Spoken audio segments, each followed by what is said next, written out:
नमस्कार साथियों। आज मैं उस महिला की कहानी सुनाने जा रहा हूँ जिसने भारत की राजनीति में इतिहास रच दिया है।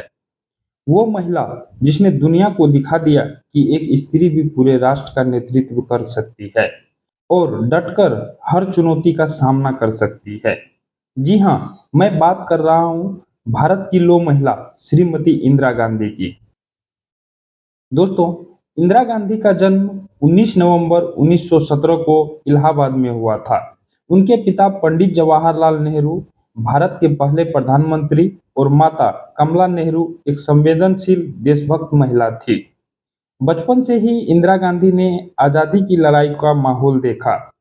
उनके घर ब्रिटिश सरकार के खिलाफ मीटिंग होती थी, राष्ट्रभक्ति की चर्चाएं होती थी और जेल जाने की सिलसिला आम था।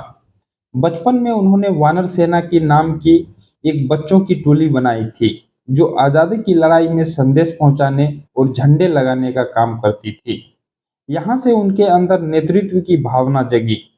इंदिरा गांधी जी की प्रारंभिक शिक्षा भारत में हुई, फिर आगे की पढ़ाई के लिए वो शांति निकेतन गई, जहाँ गुरुदेव रविंद्रनाथ टैगोर से उन्होंने शिक्षा ली।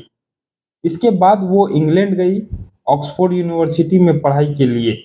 वहाँ उन्होंने विश्व राजनीति और समाजशास्त्र की गहरी समझ विकसित की।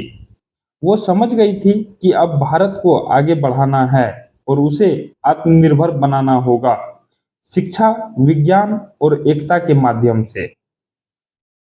वर्ष 1942 में उन्होंने फिरोज गांधी से विवाह किया। फिरोज गांधी एक स्वतंत्रता सेनानी और पत्रकार थे। उनके दो बेटे हुए, राजीव गांधी और संजय गांधी। लेकिन इंदिरा गांधी जी ने पारिवारिक जीवन से ज्यादा देश सेवा को महत्व दिया। वो हमेशा कहती थी, मेरा पहला कर्तव्य मेरे परिवार से नहीं, मेरे देश से है। साल 1950 के दशक में उन्होंने पिता नेहरू जी के साथ राजनीतिक में कदम रखा।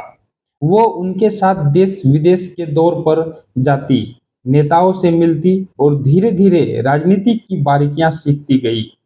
1964 में नेहरू जी के निधन के बाद लाल बहादुर शास्त्री जी प्रधानमंत्री बने और उन्होंने इंदिरा गांधी जी को सूचना और प्रसारण मंत्री बनाया। लोग उन्हें गूंगी गुड़िया कहकर मजाक उड़ाते थे, पर जल्द ही उन्होंने साबित किया कि वो आवाज है जो राष्ट्र को दिशा दे सकती है। साल 1966 में शास्त्री जी के निधन के बाद इंदिरा गांधी जी भारत की पहली महिला प्रधानमंत्री बनी। ये भारत के लिए एक ऐतिहासिक क्षण था, क्योंकि पहली बार किसी महिला ने उस कुर्सी पर बैठकर पूरे देश की बागडोर संभाली थी। उन्होंने नारा दिया, गरीबी हटाओ, देश बचाओ, और गरीबी के अपलिमेंट के लिए कई योजनाएं शुरू की। 1971 का युद्ध और बांग्लादेश का निर्माण।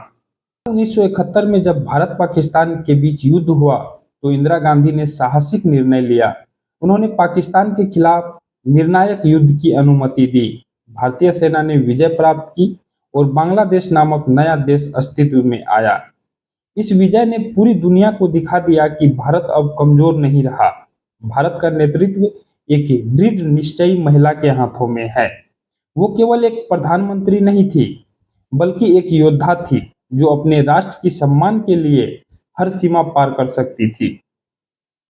साल 1974 में राजस्थान के पोखरण में भारत ने अपना पहला परमाणु परीक्षण किया। यह भारत के इतिहास का एक स्वर्णिम अध्याय था। इंदिरा गांधी ने यह संदेश दिया कि भारत शांति का समर्थक है, लेकिन अपनी सुरक्षा से समझौता नहीं करेगा। यह निर्णय भारत को एक वैज्ञानिक और सामरिक शक्ति के रूप में स्थापित कर गया। साल 1975 में देश में राजनीतिक अस्थिरता बढ़ी, आर्थिक संकट और विरोध प्रदर्शन होने लगे। इंदिरा गांधी ने आपातकाल की घोषणा की।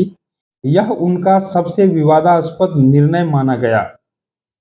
कई लोगों को जेल भेजा गया, प्रेस पर रोक लगी और देश भर में लोकतंत्र की आवाज दब गई। हालांकि इंदिरा गांधी का कहना था कि यह कदम राष्ट्र की स्थिरता के लिए जरूरी था, परंतु जनता ने उन्हें 1977 में सत्ता से हटा दिया। परंतु 1980 में उन्होंने फिर से चुनाव जीता और प्रधानमंत्री के रूप में वापसी की, लेकिन किस्मत को कुछ और मंजूर था। 1984 में पंजाब में ऑपरेशन ब्लू स्टार के बाद उनके अपने ही सुरक्षा कर्मियों ने 31 अक्टूबर 1984 को उनकी हत्या कर दी। उनका बलिदान देश के लिए था और उनका जीवन एक प्रेरणा बन गया। दोस्तों, इंदिरा गांधी ने हमें सिखाया कि अगर आपका इरादा मजबूत है तो कोई भी शक्ति आपको रोक नहीं सकती। उन्होंने गरीबी से लड़ाई लड़ी, देश को आत्मनिर्भर बनाया और महिलाओं के लिए यह संदेश छोड़ा कि नेतृत्व लिंग से नहीं, हिम्मत से तय होता है। आज भी हम भारत के इतिहास को पलटते हैं तो इंदिरा गांधी का नाम साहस, नेतृत्व और देशभक्ति से लिखा हुआ मिलता है। उन्होंने जाना कि शक्ति सिर्फ हथियारों से नहीं बल्कि आत्मविश्वास और देश प्रेम से आती है। जय हिंद, जय भारत।